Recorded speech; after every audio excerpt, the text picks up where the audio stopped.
শতকের ঘুম আস্তে আস্তে কেটে যায়। পাখির কিচিরমিচির, বাতাসের সাথে ভেসে আসে বকুল ফুলের মিষ্টি ঘ্রাণ। নাসরন্দ এসে বাড়ি খাচ্ছে, আশেপাশে হাতড়িয়ে খোঁজে মৈত্রীকে। না পেয়ে বুঝতে বাকি রইল না মেয়েটা চলে গেছে। সে বিরক্ত হয়ে উঠে বসে বেলকনিতে তাকায়। পাখির কিচিরমিচির শব্দ, যেন তারা ঝগড়া করছে একে অপরের সাথে। বিছানা থেকে নিচে পা নামিয়ে দাঁড়ায়। সোফার হাতলের ওপর প্যান্ট দেখে ভ্রু কুঁচকে যায়। এটা তো তার পরনে ছিল। নিচে তাকাতেই চোখ কপালে। প্যান্ট নেই পরনে, গায়ে কাপড় বলতে শুধু আন্ডারওয়্যার। শতক দুহাতে মুখ ঢেকে ভাবতে থাকে প্যান্ট ওখানে কিভাবে। মৈত্রীর কথা মাথায় আসতে প্যান্টের পাশে পড়ে থাকা লুঙ্গিটা নিয়ে পরে নেয়। আশ্চর্য, সে তো তখন মজা করে বলেছিল, তাই বলে সত্যি করবে? লজ্জায় তার মাথা কাটা যাবে উপক্রম। আর্যদের বাড়ির উঠোনে মুরগিসহ মুরগির ছোট ছোট বাচ্চা চেঁও চেঁও করছে। 18টা বাচ্চা মা মুরগিকে ঘিরে রেখেছে। কয়েকটা মায়ের পিঠে উঠছে, আবার কয়েকটা ঠাস করে পড়ে যাচ্ছে। মা মুরগিটা কক কক করে পাখা ফইরা ফুলিয়ে সতর্ক ভঙ্গিতে বসে। কেউ না বাচ্চাগুলোকে ধরে। খাদিজা তাদের খুঁতে খেতে দিয়েছে। আরও পাশে তুলে নিয়ে বসে দুকালে হাত দিয়ে পিট করে তাকিয়ে। কি সুন্দর দেখতে বাচ্চাগুলো, কতগুলো কালো, কতগুলো সোনালি, আর কতগুলো মেশালো রঙের। দেখতে কিউট আর কি সুন্দর। চ্যাও চ্যাও করছে, আর ওর হাতে নিয়ে আদর করতে মন চাইছে। মাকে বলাই মা বারণ করে, তবুও বারণ না শুনে ধরতে গিয়েছিল একবার। কক কক করে যেরকম গর্জে উঠেছিল, সে ভয়ে দৌড়ে মা বলে চিৎকার দিয়েছিল। খাদিজায় সে ঝট করে কোলে তুলে নেয়, এতে ঠোক দিতে পারেনি। মুরগিটা তাতে শান্ত হয়নি, দু একবার লাফিয়ে দিয়েছিল তাকে ঠোকরাতে। এতে আরও ঢের শিক্ষা হয়েছে। এখন চুপ করে একটু ফাঁকে বসে মুরগির বাচ্চা দেখছে। মায়েরা এরকমই হয়। মুরগিটা তার বাচ্চাকে সুরক্ষা নিশ্চিত করতে বাচ্চার আশেপাশে কাউকে ঘেঁষতে দেয় না। কেউ ঘষলে তাকে নানি স্বরূপ করিয়ে দেয়। এরই মধ্যে টিনের গেট ফাঁক করে মাহিদ ও সহস্র ঢোকে। আরও তাদের দিকে এক পল চেয়ে আবার বাচ্চাগুলোকে ঘুরতে থাকে। সহস্র আরুকে গালে হাত দিয়ে বসে থাকতে দেখে বলে, আরে আমার একমাত্র ছোট বউ, এভাবে গালে হাত দিয়া বসে আছো কিল্লাই? তোর জামাই তো এখনো জিন্দা আছে। মাহিদ সহস্রের মাথায় গাঁটটা মেরে বাজারের ব্যাগ নিয়ে বারান্দায় রেখে আসে। মতিউর রহমান দোকানের জন্য মাল কিনতে শহরে গেছে, তাই মাহিদদের বাজার করতে হয়েছে। নয়তো বাড়ির বাজারে ঘাট সব মতিউর রহমান নিজ হাতে করতে পছন্দ করে। কখনো কখনো দুই ভাইয়ের জন্য বাজার করে আনে। মাহিদ ব্যাগ রেখে আরুকে কোলে নিয়ে গালে চুমু দিয়ে বলে, আমার ছোট্ট বোনটা ফুলাইয়া আছে কেন? মা বকা দিছে? আরও মাথা নাড়ে, বকা দেয়নি। মুরগির বাচ্চার দিকে আঙ্গুল তাক করে বলে, বাবুগুলোকে আদল করতে মন চাইছে। সহস্র বলে, এত বড় একটা জামাই থাকতে তোর মুরগির পিচ্ছি বাচ্চাগুলো আদর করবার মন চাই বউ? হাই, এত দুঃখ কই রাখবো? হাজার, আজ তোর অগ্নি পরীক্ষা নিব। তুই যদি বিনা ঘাইলে একটা মুরগির বাচ্চা ওখান থেকে আনতে পারস তো তোর সাথে বোনের বিয়ে দিতাম, নহলে আর জীবনেও আরুকে বউ বলে ডাকবি না। শয়তানি হাসি দিয়ে মাহিদ বলে। আরুর মুখ উজ্জ্বল হয়ে ওঠে। সহস্র মুখ ভোতা হয়ে যায়। ভাই, এর থেকে ভালো আমি সারা জীবন সিঙ্গেল থাকুন, বউয়ের দরকার নাই। তাও এই মুরগির মায়ের পিছনে লাগতে যাব না। ন্যাংটা কালে অনেক আদর খাইছি ওদের, আর চাই না, মাফ করো। এরই মধ্যে মৈত্রী এসে ভিতরে ঢুকে সহস্রের কথার পিঠে জবাব দেয়, বলে, কিসের আদর খাইছো? মুরগির বাচ্চার মায়ের? খিলখিলিয়ে হেসে উঠল। সাথে যোগ দিল আরু ও মাহিদ। সহস্র বলল, এই ছেলে, তুই এখানে কি করস? শ্বশুর বাড়ি ভালো লাগে না? মৈত্রী কটমট করে বলল, না, লাগে না। ওইখানে দজ্জাল একটা দেবর আছে না, সারাক্ষণ হাড় মাংস জ্বালিয়ে খায়। সহস্র ভেঙচি কেটে বলল, তার ঘরে কয় মাথা যে তোর হাড় মাংস জ্বালিয়ে খাই? মৈত্রী কিছু বলে না। সহস্র গিয়ে বারান্দায় বসে। মাহিদ পকেট থেকে দুটো 20 টাকার ডেয়ারি মিল্ক বের করে একটা আরুকে দিয়ে অপরটা মৈত্রীর দিকে বাড়ালে আরু কেড়ে নিয়ে বলে, আমার ভাই, আমার চকলেট। আরু ভাই তোর একার না, আমারও, তাই আমার ভাগেটা দে। এমনিতেও আমি না থাকলে সবগুলো তো তোর পেটেই যায়। দিব না, তোমার জামাইকে বলো কিনে দিবে তোমায়। সহস্র মাহিদ হেসে উঠল। সহস্র হাসতে হাসতে বলল, এ না হলে আমার পিচ্ছি বউ। সাব্বাস বউ, মিঠুর মুখে জামা কষা দিচ্ছস। মৈত্রী চোখ ছোট ছোট করে বলল, আচ্ছা বলবো নি, তুই আবার আমার জামাইয়ের থেকে চাস? দেবো পিঠের ওপর দিয়ে। আরু হেসে বলল, তোমার জামাইল থেকে নেব না তো, আমার শতক ভাইয়ের থেকেই নিব। খাদিজা বেগম মুরগিকে খাবার দিয়ে গোয়াল ঘরে গিয়েছিল গায়ে দুটোকে খাবার দিতে। গোয়ালঘর থেকে সবার কথা শুনতে পায় সে। আরও কথা শুনে হেসে বেরিয়ে এসে বলে, এত কথা কই থেকে শিখলি? এত পাকনা বুড়ি। মাহিদ মাকে দেখে বলে, বারান্দায় বাজারের ব্যাগ আসে। আর আব্বা ফোন দিয়েছিল, কত দূর? আসলে বলে। মতির কিছু মনে পড়াই বলে, আমার রান্না চড়াইতে হইব। মা আমি গেলাম। আর হাজার ভাই তোমার মেজম্মা ডাকতেছে। বলেই চলে গেল। মাহিদ আরুকে নামিয়ে ঘরে যায়। ঝর্ণা কোথায়? নিজের রুমে ঢুকে অন্ধকার দেখে আলো জ্বালাতেই বিছানায় নজর যায়। বোকারানে ঘুমে আচ্ছন্ন। সে বিছানা ধারে আসতেই ঝর্ণা চোখ খোলে। মাহিদ হেসে বলে, ইস, ভাঙিয়া দিলাম ঘুমটা। ভালো হয়েছে, ওঠো। এই অবেলায় ঘুম? মাগরিবের আজান দিল বলে। ঝর্ণা আড়মোড়া ভেঙে উঠে বসে হাই তুলতে তুলতে জবাব দেয়। ওরা চোখ লেগে গেল। মাহিদ এগিয়ে এসে ঝর্ণার কপালে গলায় হাত রেখে তাপমাত্রা পরীক্ষা করে বলে, গা তো গরম না? শরীর খারাপ রাখছে? ঝর্ণা হেসে তার গলা জড়িয়ে বিছানায় বসে তার কোলে মাথা রেখে বলে, ঠিক আছে, শুধু ঘুম পায়। মনে হয় দিনরাত শুধু ঘুমিয়ে থাকি। মাহিদ মাথায় হাত বুলিয়ে দিতে থাকে। বলে, এখন আর শুয়ে থেকো না। মা বলে সাজবেলা শুয়ে থাকতে নেই। আর তোমার জন্য আচার এনেছি। এই সময় মেয়েরা তো আচার খেতে ভালোবাসে। ঝর্ণা মুখ কুচকে বলে, আমা তো আচার বানিয়েছেন, আবার মা দাদি দিয়ে গেছেন 2 বয়াম। আবার আপনি আনলেন। এত আচার কে খাবে? আর এমনিতেই আমার আচার খেতে ভালো লাগে না। আর না, বাবুর। মাহিদ ঝর্ণার পেটে হাত দিয়ে বলে, তো বাবুর আর বাবুর আম্মুর কি খেতে ইচ্ছা করছে? বাবুর আব্বুর আদর।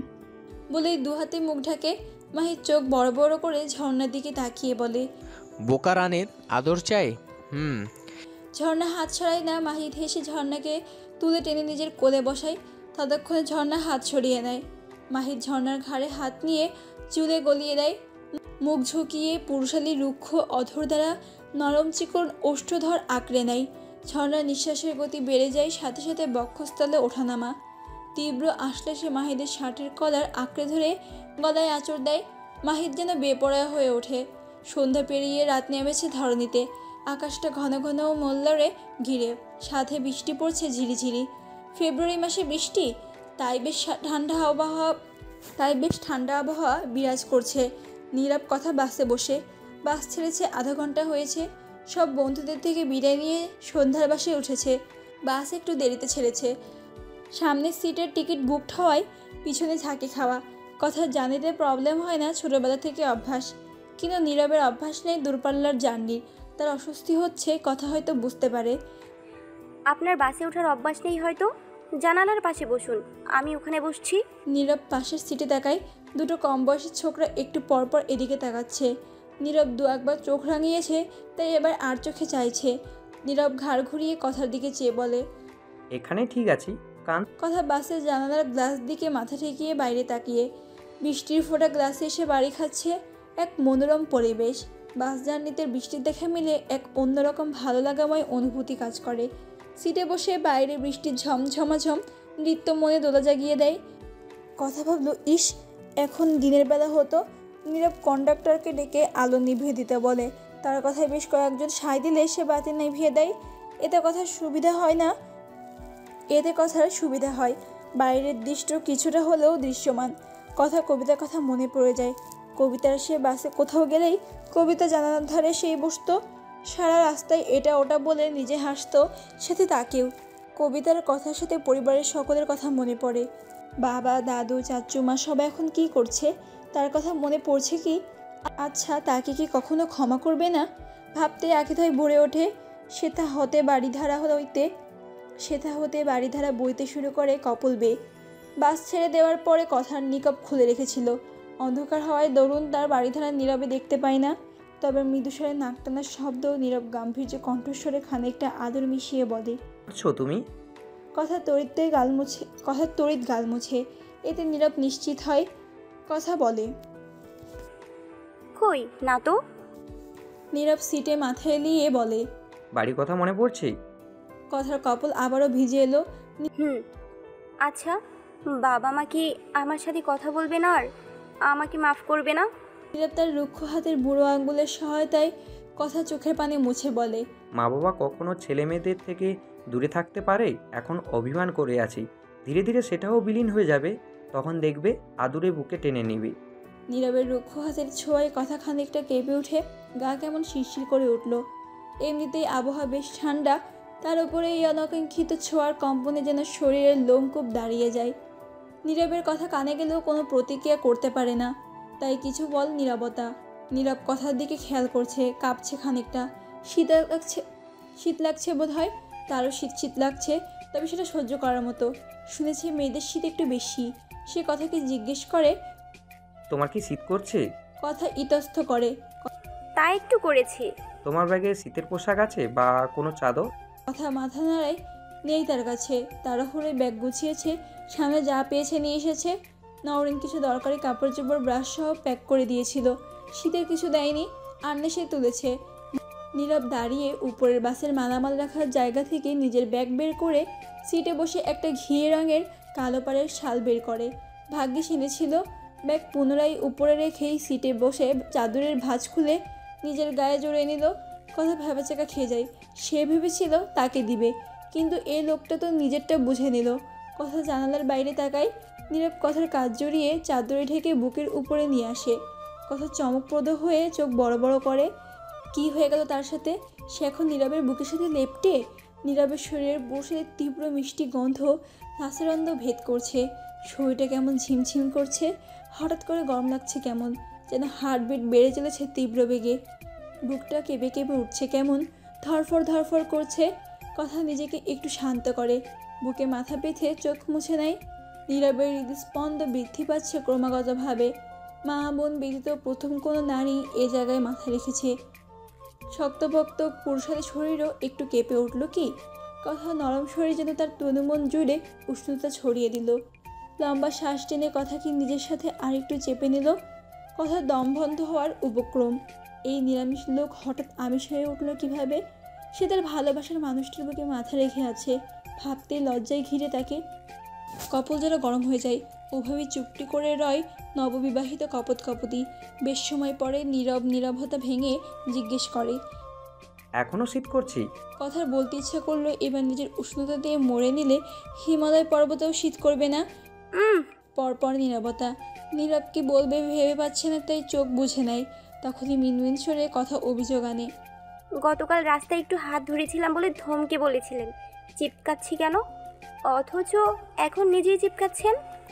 নীরব হেসে সিটে ভালো করে গা এলিয়ে কথাকে বুকে আরেকটু উপরে এনে কপালে ঠোঁট ছুঁয়ে বলে, তখন বউ ছিলে না? ভালোবাসার মানুষটির প্রথম ভালোবাসার পরশ এত ভালোবাসা মাখা হয়, এত মিষ্টি অনুভূতি। কথা আবিষে চোখ বুঝে নীরবের বুকে আরও খানিকটা হেঁটে যায়। নীরব মুচকি হেসে বাইরে তাকায়। বৃষ্টি ধরণীকে ভিজিয়ে দিচ্ছে। বাসের সকল যাত্রী নিজ নিজ কাজে ব্যস্ত।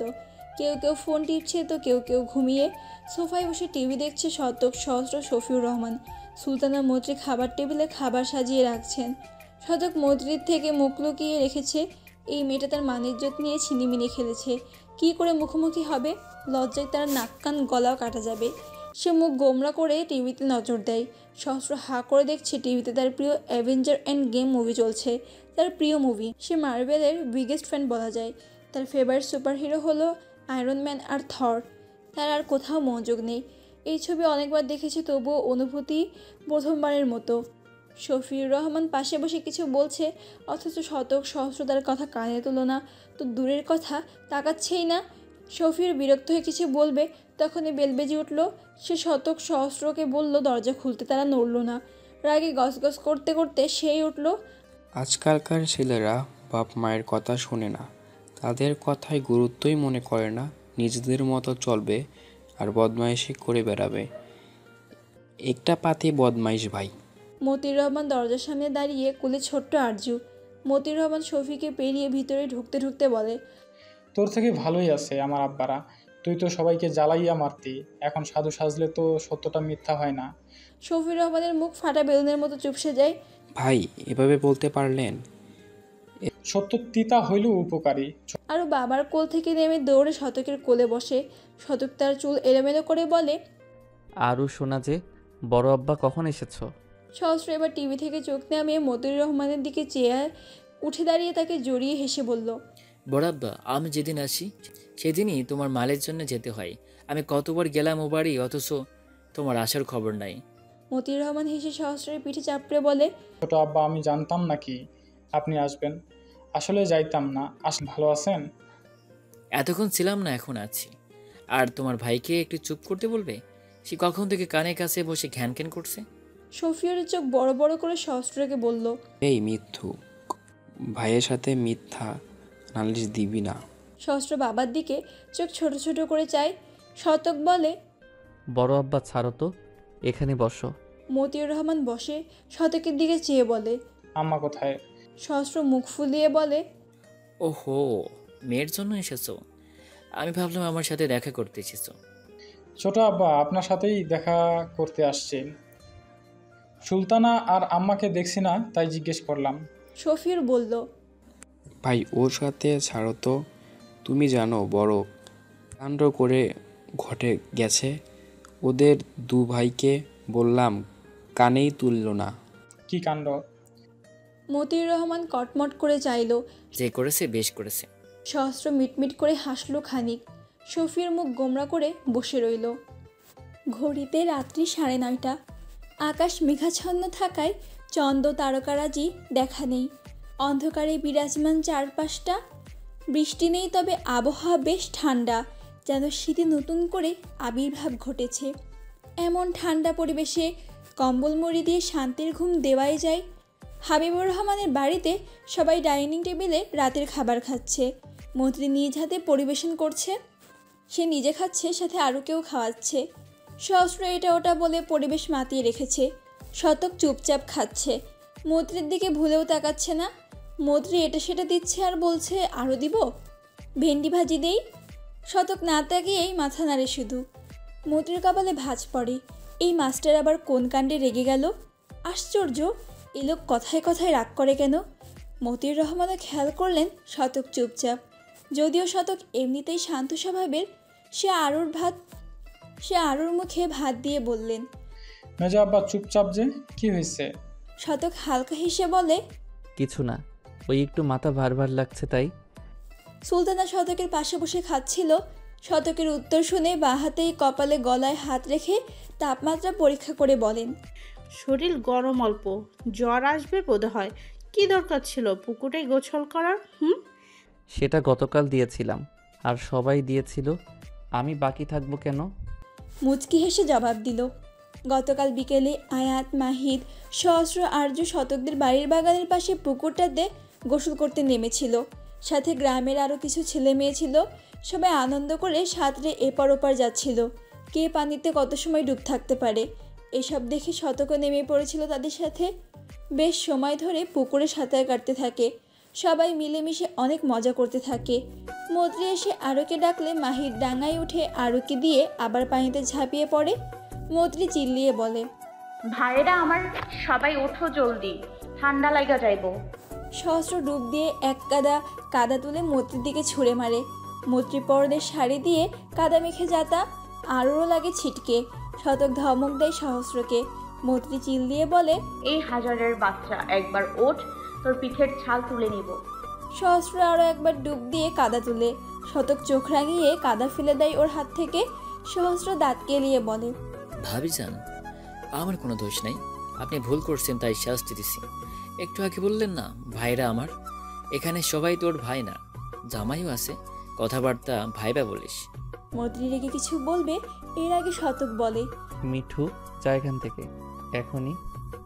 কাদো মাখাইয়া কি কইরা দিল? তুমি সবসময় ভাইয়ের পক্ষে। শতক শান্ত হয়ে চেয়ে আছে। পুকুরে একা নয় তারা, আরও বেশ ছেলে মেয়ে আছে। সবাই তামাশা দেখছে ব্যস্ত। অথচ এই মেয়ের হুঁশ কম।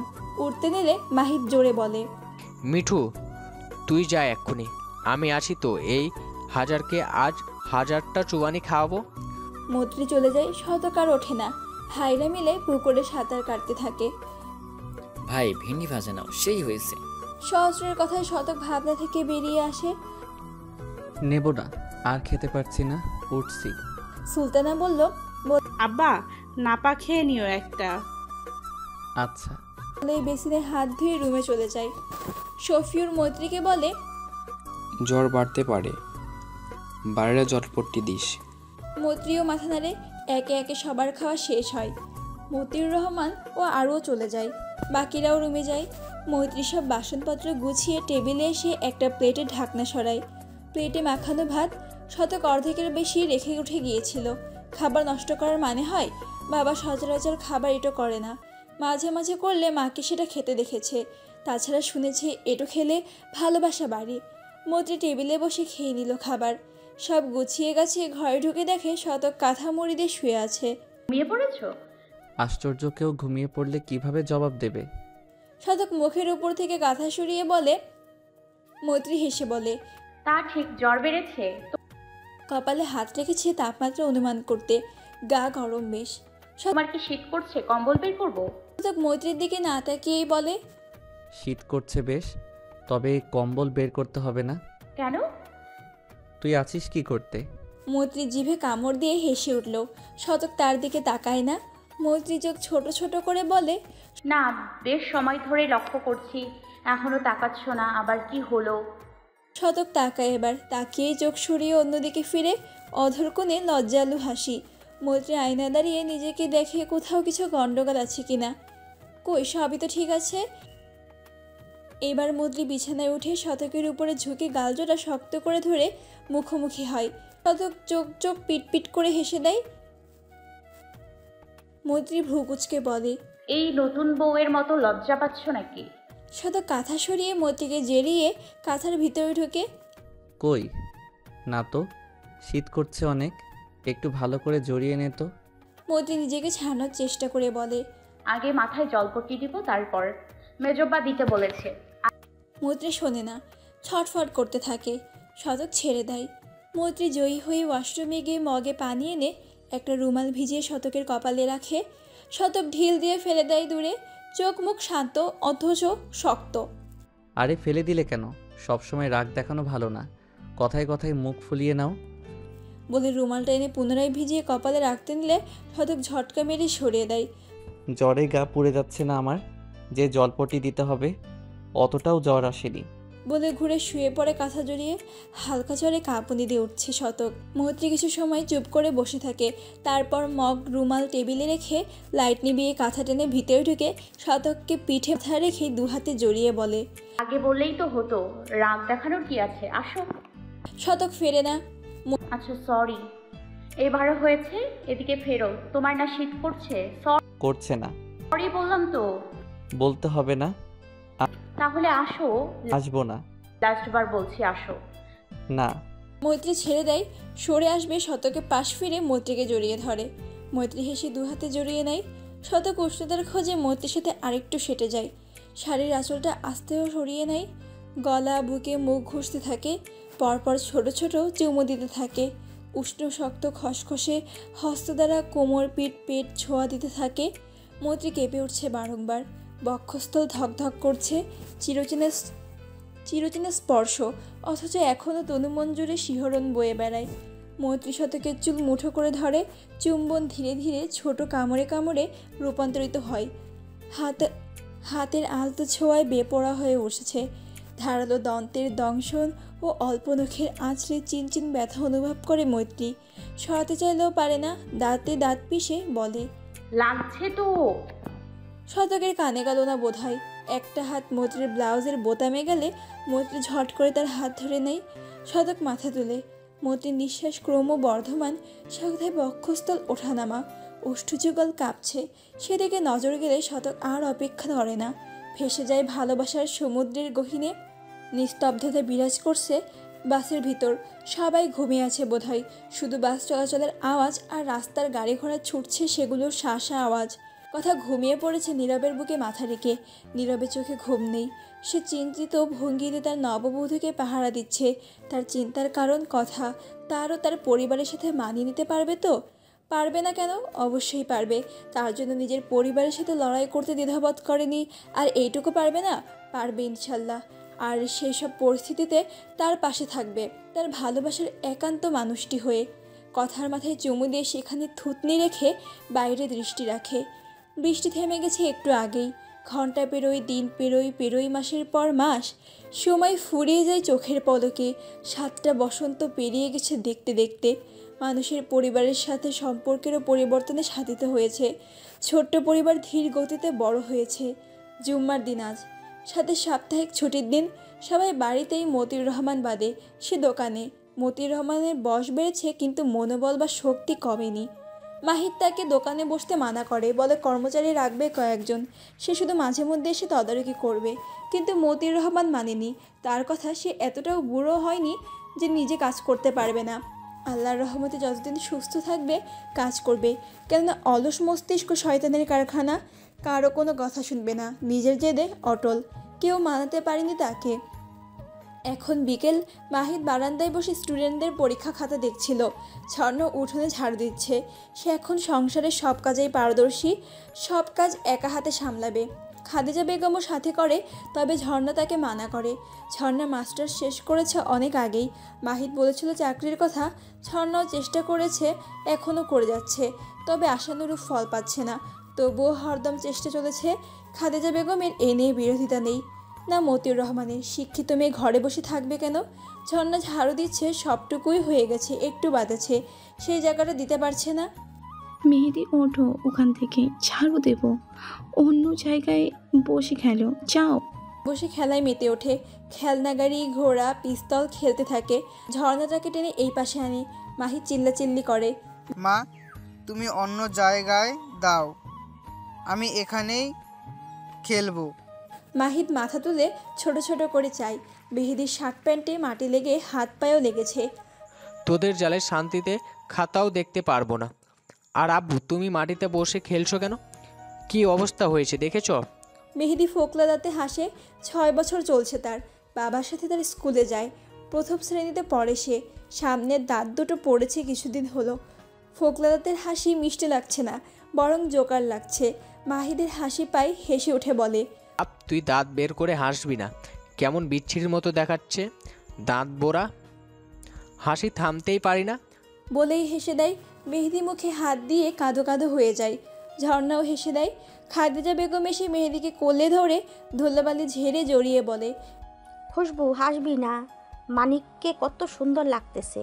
ছোট্টবেলায় তোরও সামনে দাঁত পড়েছিল, আয়াত তো তোর সামনেই আসতো না ভয়ে। এত ভয়ঙ্কর লাগতো তোকে, এখনও সেই ছবি আছে। এবার ছোট মেহেদি দাদিকে ধরে হিহি করে হেসে দিল। ঝর্ণাও হেসে দিল ফিক করে। আমা একটু দেখেন। বাবু আমিও দেখবো এখনই। মাহিদ উঠে এসে বলে, ভাই কি দেখাইবো না? সবাই গেটের দিকে তাকায়। ছোট্ট আর্য এখন আর ছোটে নেই। 12 বছর চলছে তার। তবে তার কিউটনেস এখনও কমেনি, বরং বেড়েছে। কাঁধ সমান চুল, দুপাশে ঝুঁটি করা, মাথায় পুতুল ক্লিপ। মিষ্টি রঙের ফ্রক পরেছে, একদম পুতুলের মতো লাগছে। তার চেহারায় পুতুলের মতো। তার কাঁধে স্কুল ব্যাগ ঝুলছে। 6-এ ভর্তি হয়েছে। পরশু তার ইংলিশ এক্সাম, তাই প্রাইভেট পড়তে গিয়েছিল। প্রাইভেট শতকের কাছেই পড়ে। বাড়িতে বসালে কথা শোনে না, তাই ব্যাচে সবার সাথে পড়ায়। সেখানে ভদ্র মেয়ে। তার পিছনে শতক দাঁড়িয়েছিল। সামনে এসে আরও জেনে সামনে যায়। খাদিজা বেগমকে নালিশ জানায়, বড় আম্মা, তোমার ছোট্ট মেয়ে ইংরেজিতে একেবারে ডাব্বা, তোমার বড় মেয়ের মতোই। এত পড়াই তবুও ফলাফল 0, কিছু পারে না। আজ টেস্ট নিলাম একটা, সবাই ভালোই পেয়েছে, আর তোমার মেয়ে 3 পেয়েছে মাত্র। খাদিজা এসে মেহের পিঠে লাগায় একটা। মেহেদি খিলখিলিয়ে হেসে ওঠে। আদু কাঁদো কাঁদো হয়ে শতককে বলে, 100 ভাইতে ঠিক করলে না? তোমায় না 10 টাকা দিলাম যেন কিছু না বলো, এখন দাও আমার টাকা। শতক হেসে বলে, আর আমি যে তোকে চকবার খাওয়ালাম। আরও ভাইয়ের কাছে যায় নালিশ জানাতে। সে বড় হলেও এখনও ভাই পাগলি। শতক আরোর দিকে চেয়ে আরও একটা ভেঙচি কাটলো। শতক হেসে দিল। শার্ট ধরে কেউ টানছে, সে নিচে তাকায়। মেহেদি শার্টের কোণা ঝাঁকিয়ে ফোকলাদাতে হেসে বলল, শ্বশুর মশাই আমার চকবার কই? শতক ভ্রু কুচকে নেই। ছোট্ট হাত থেকে শার্টের কোণা ছাড়িয়ে নিয়ে গম্ভীর মুখে বলে, আমি তোর শ্বশুর মশাই নই। না তুমি শ্বশুর মশাই, এখন চকবার দাও বলছি। মেহেদি কোমরে 2 হাত রেখে চোখ বড় বড় করে বলে। শতক তার ঝাঁকড়া চুল এলোমেলো করে বলে, আনিনি, আমি দুষ্ট ছেলেদের কিছু দেই না, যা ফোট। মেহেদি তার হাত ধরে কামড় দিয়ে বলে, শ্বশুর মশাই দুষ্টু, আমি না। শতক ব্যথা পায়, হাত ছাড়িয়ে নেয়। মাহিদ ও মেহেদি হেসে কুটি কুটি। ঝর্ণা ধমক দিল, কিন্তু মেহেদি থোড়াই কানে নিল। খাদিজা বেগম হাত ধরে টেনে নেয়। শতক মাহিদকে বলে। মাহিদ উঠে এসে শতকের সামনে কোমরে হাত রেখে বলে, তবু মেয়ে জামাইয়ের এইটুকুর মার সহ্য করতে পারবি না তুই? শতক শান্ত গম্ভীর হয়ে বলে, খুশবু, তোকে বলেছি না এসব না বলতে। আর তুই বাচ্চাটাকেও শিখিয়ে দিস সবসময় শ্বশুর শ্বশুর করে। তুই আমাদের বাড়ির মেয়েকে বিয়ে করেছিস, আর ছেলে তোর মেয়েকে বিয়ে করে প্রতিশোধ করবে। আমার ছেলে তোর মেয়েকে বিয়ে করে প্রতিশোধ করবে, আর আমার ছেলে বড় হলে তোর মেয়েকেই বিয়ে করবে, নইলে চিরকুমার রইবে। শতকরা কিছু না বলে হন করে চলে যায়। ঝর্ণা মাহিদকে বলে, বাবা ছেলে সব সময় ওনার পিছনে লাগেন কেন বলুন তো? খুশবু, তোকে বারণ করছি না শতকের সাথে এ ব্যাপারে মজা না করতে? ছেলেটা মন খারাপ করে। আমি তো মজা করছি না, ওর মেয়েকে ছেলের বউ করে আনবো ইনশাল্লাহ, দেখে নিও। বলে বারান্দায় গিয়ে খাতা দেখতে থাকে। খাদিজা বেগম ছেলের কথাই চিন্তায় পড়ে। মাহিদদের বাড়ি থেকে শতক সরাসরি নিজের বাড়িতে আসে। মেইন দরজা হালকা ভেজানো থাকায় দরজা নিজেই খুলে ভিতরে ঢুকে। নজরে আসে ড্রয়িং রুমের সোফায় বসা সহস্রের দিকে। আগের মতো পাটখাটি নেই সহস্র, সুটাম দেহের অধিকারী সুপুরুষ। ভিড়ের মাঝে আগে নজরে কাড়ে। দেখতেও মাসাল্লাহ। সহস্র বিসিএস ক্যাডারটিকে মৈত্রীদের কলেজে কেমিস্ট্রি ডিপার্টমেন্টের প্রফেসর হিসেবে জয়েন করেছে কয়েক মাস হলো। এখন এখানেই থাকে। অনেকটা পরিবর্তন হয়েছে, তবে দুষ্টুমি তার রগে রগে। সেটা পরিবর্তন হওয়ার তো হয় না, সেটা পরিবর্তন হওয়ার নয় হয়তো। এখন সবার পিছনে লেগে থাকবে। আর বিয়ে পাগলা ছেলেটা সিঙ্গেলে রয়ে গেল। সর্বদা বউ বউ বলে করবে, অথচ বিয়ের কথা বললেই এখনই নয়, আর একটু সময় দাও। সহস্র তার ভাইকে দেখে হেসে বলে, ভাই এখন আসার সময় হলো তোমার, জানো কি হয়েছে? আশ্চর্য, না বললে জানবো কি করে? সহস্র চিরচেনা সেই 32 পাটির দাঁত বের করে হেসে বলে, তাই তো। আচ্ছা বলছি শোনো, আমার ডিপার্টমেন্টেরই হবে হয়তো মেয়েটি। বড় লাভ মেসেজ পাঠিয়েছে। কি তার আবেগ মাখা বাক্য। শতক সোফায় বসে বলে, ভালো তো প্রেম করে ফেলো, তারপর বিয়ে। আর কতকাল সিঙ্গেল থাকবি? ভাই বলেছি তো সময় হোক করব। শতক ভ্রু কুচকে বলে, পছন্দের কেউ আছে নাকি? সহস্র লজ্জালু হেসে বলে, যা ভাই কি যে বলো না। শতক তার গাল টেনে বলে, ওরে লজ্জাবতী লতিকারে, ঢং বাদ দে, থাকলে বল, ব্যবস্থা করব। থাকলে বলতামই, সিঙ্গেল থাকতাম না। ফটাফট বিয়ে করে বগলে বউ নিয়ে ঘুরতাম লাইক এ রোমান্টিক কাপল। শতক ভাইয়ের দিকে চেয়ে থাকে। কিছু পল তার হঠাৎ করেই বলে, আচ্ছা, চাকরির ক্ষেত্রে এত ভালো অপশন ছিল তোর কাছে, ভালো স্যালারি, বেনিফিট, তা রেখে এই কলেজে জয়েন কেন করলি? সহস্র মুচকি হেসে বলে, বাহ রে, আমার মা মাস্টার, বাবা মাস্টার, ভাইও মাস্টার, আমি কেন বাদ যাব? আর তুমি এ কথা বলছো? নিশ্চয়ই কত ভালো ভালো চাকরি ছেড়ে স্কুলে মাস্টারি করাও। শিক্ষকতা একটা সম্মানীয় প্রফেশন, এর চেয়ে বড় মর্যাদার কিছু আছে? একজন ব্যক্তি যতই খারাপ হোক, শিক্ষককে কখনো অসম্মানিত করে না। যদিও যুগ এখন পাল্টিয়েছে, তবু আই লাইক দ্য প্রফেশন। রাস্তাঘাটে কোনো স্টুডেন্ট যখন সালাম দেয় না, এত ভালো লাগে, বুকটা প্রশান্তিতে ভরে যায়। শতক হেসে তার মাথার চুল এলোমেলো করে বলে, মা আব্বা কোথায়? বড় হয়ে যাচ্ছে তো তাই ঘুমোচ্ছেন বলেই চোখ টিপ দিল। শতক চোখ রাঙিয়ে রুমের দিকে পা বাড়ায়। মিঠু ঘরে হবে হয়তো। একটু গেলেই সহস্র বলে, ভাই। শতক পিছনে ঘুরে প্রশ্নবোধক দৃষ্টিতে তাকালো। সহস্র হেসে বলে, তোমার বইয়ের নামে বড় নালিশ আছে, এখন না পরে বলবো, যাও বইয়ের কাছে।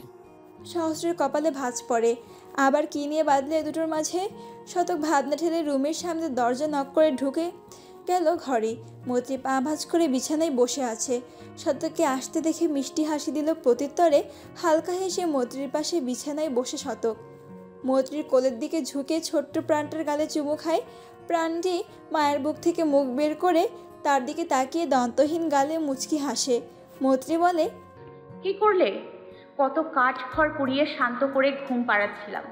শতক কিছু বলে না, প্রাণটার হাসির দিকে চেয়ে থাকে। কত মিষ্টি হাসি, দেখলেই প্রাণ জুড়িয়ে যায়। টকটকে ওষ্ঠ ধরে মৃদু হাসির রেশ। গোল গোল চোখের বড় বড় পাপড়ি এখনও ভিজে। আবার মায়ের বুকের সাথে লেপটে ছোট ছোট হাত পা নাড়িয়ে মায়ের ওড়না টানছে। আর তার দিকে তাকিয়ে চুপচুপ করে মাতৃদুগ্ধ পান করছে। শতক হেসে আবার তার গালে চুমু দিয়ে বিছানা থেকে উঠে শার্টের বোতাম খুলতে খুলতে বলে, আবার কেঁদেছে? মৈত্রী হাসি মাখা মুখটা মলিন হয়ে যায়। প্রাণটিকে বুকের সাথে আরেকটু জড়িয়ে বলে, বেশিরভাগ সময় তো কেঁদেই পার করে আমার আম্মাটা।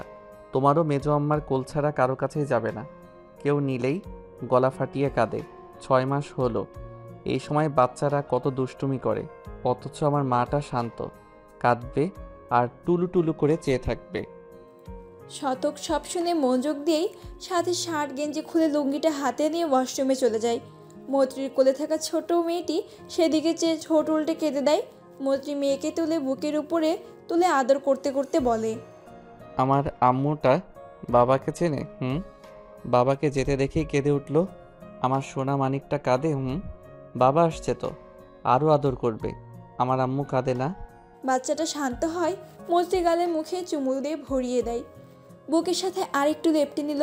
মেয়েটা কাঁদলে তারও কান্না পায়। অনেক আদরের, অনেক সাধনার বাচ্চা তার।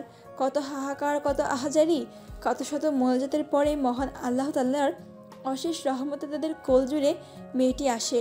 প্রথম বাচ্চাটির অ্যাক্সিডেন্ট হওয়ার পরপরই বাচ্চা নেওয়ার চেষ্টা করেছে, তবে সফলকাম হয়নি। মাহির ঝর্ণার কোল জুড়ে মেহেদি আসে। মৈত্রী যখন প্রথমবার ছোট বাচ্চাটিকে কোলে নেয়, তার মাতৃহৃদয় হু হু করে। যদি সব ঠিক থাকতো তাহলে তার কোলও ভরা থাকতো। তার কেয়ারলেসের জন্য তার বাচ্চাটা নিজেকে অপরাধী মনে হতো। প্রতিটি রজনীতে শতককে জড়িয়ে হাউমাউ করে কেঁদে বাচ্চাদের মতো বাচ্চার আবদার করত। শতক তাকে বুকে টেনে শান্ত করে মাথায় হাত বুলিয়ে সান্ত্বনা দিত। মৈত্রী কখনো শুনতো, আবার কখনো পাগলামি করত। প্রতি মোনাজাতে পরম করুণাময় মহান আল্লাহর নিকট আনহুর কাছে কেঁদে বুকে ভাসিয়ে দিত বাচ্চার আবদারে। তার চেহারা লাবণ্য কমে যাচ্ছিল। রাতভর না ঘুমিয়ে কাদার ফলে চোখের নিচে ডার্ক সার্কেল, খাওয়া দাওয়ার অনীহা শুকিয়ে কাঠ হয়ে গিয়েছিল। পড়াশোনা কোনোরকম চলছিল। হাহাকার ভরা জীবনে কিছুটা ব্যস্ত থাকার অজুহাতে পড়াশোনা করতে থাকে। শতক মৈত্রীকে অনেক বুঝিয়ে বলতো, আল্লাহ নিরাশ করবেন না তাদেরকে। একটু ধৈর্য ধরতে বলতো, সব ঠিক হয়ে যাবে, তাদের কোলেও আসবে বাচ্চা। মৈত্রী শুনতো, একটু স্বাভাবিক হয়। পরপর যখন কনসিভ করতে ব্যর্থ হয়, আশা ভেঙে যায়। মৈত্রী হতাশ হয়, আবার পাগলামো করে। মতিউর রহমান, খাদিজা, বড়রা সবাই বুঝাতো। মৈত্রী বুঝতো, কিন্তু হাই মন যে মানে না তার। একবার তো পাগলামির সীমা লঙ্ঘন করেছে। কথাও নীরব। সেবার বাড়ি আসলে নীরা ও জমেলা বেগম নারাজ হলেও ঝন্টু তালুকদারের কথার উপর কিছু বলতে পারে না। ঝন্টু তালুকদার কথা ও নীরবের বিয়ে ধুমধাম করে আবার পড়েছিল। কথার বাবা দাদার কাছেও গিয়েছিলেন তিনি, তবে ঝন্টু তালুকদারকে অসম্মানিতও করেনি, না কোনো কটুবাক্য শুনিয়েছে। সাদরে আপ্যায়ন করেছিল। তার বিয়ের বছরের মাথাতে কথা কনসিভ করে। সময়ে যমজ সন্তানের জননী হয়।